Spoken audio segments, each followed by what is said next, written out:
जेके माना orders pass थिया आहिनि ॾाढा डिसेंट ऐं असांजे फेवर में आहिनि ऐं असां हिन मां ॾाढो माना पुरुमीद आहियूं। असांखे ॾाढी ख़ुशी बि थी आहे त माना 4.5 सालनि खां असां रेज़िस्ट कयूं पिया ऐं एग्ज़िस्ट कयूं पिया कहिड़ियुनि ॾुखियुनि हालतुनि में उहो असांखे ख़बर आहे। DIG आहे इरफान बलोच लाड़काणे जो, उन ते FIR दाख़िल कई वञे। DSP जेको साइट एरिया जो उन ते दाख़िल कई वञे FIR।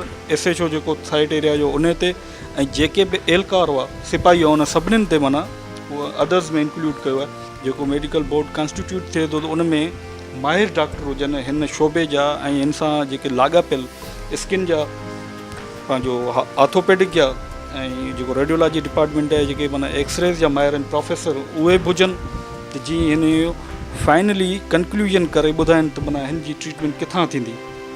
जेकॾहिं हितां नथी थिए त पोइ पॾे मां कराई वञे उहा मुकमल उन जी जेको ख़र्चु आहे उन जो एक्सपेंस सिंध गवर्नमेंट बर्दाश्त कंदी। चोथों इहो थियो आहे त माना 50,000 पर मंथ ॾिना वञनि। जेसीं ताईं हीउ हलण फिरण जे लाइक़ु नथो थिए तेसीं ताईं गवर्नमेंट पाबंद रहंदी ऐं हिननि खे 50,000 पर मंथ ॾींदी रहंदी। 4.5 सालनि जो सफ़र जेको मूं तय कयो आहे, मुसलसल बेड ते वेहणु, हिकिड़ो माण्हू जेको मुस्तक़िल तहरुक में हुजे, घुमदड़ फिरदड़ हुजे, उन जी माना लाइफ जेका आहे एक्सपेक्टेशन्स उमेदनि खां वधीक तेज़ डोड़े थी। पुलिस जॾहिं 2015 10 अप्रैल जुमे जो ॾींहुं हो मूंखे खयो 5 वॻे अखियुनि ते पटी ॿधी ऐं जेको जुबो रवायती जेको अंदाज़ हूंदो आहे हथ ॿधी करे जेके गोलियूं हुयूं उन में NIC ज़ब्त कयो।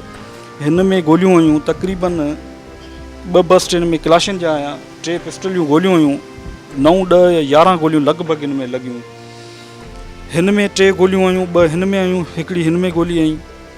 हिन ॿाह में क्लाशन जी गोली लॻियल आहे, हीअ सॼी ॿाह ब्लॉक आहे, हिन जा 2 ऑपरेशन थिया आहिनि, हिन जा 2 ऑपरेशन थिया, हिन में बि अंदरि प्लेट फिक्सड, हिन जा 5 मेजर ऑपरेशन थिया आहिनि। उन बावजूदि का बि इम्प्रूवमेंट न आई ऐं नतीजे में हुननि डिनाए कयो त वी हैव नो ऑप्शन, ठीकु आहे, फर्दर ट्रीटमेंट लाइ। हाणे तव्हां ॿिए पासे किथे वञो।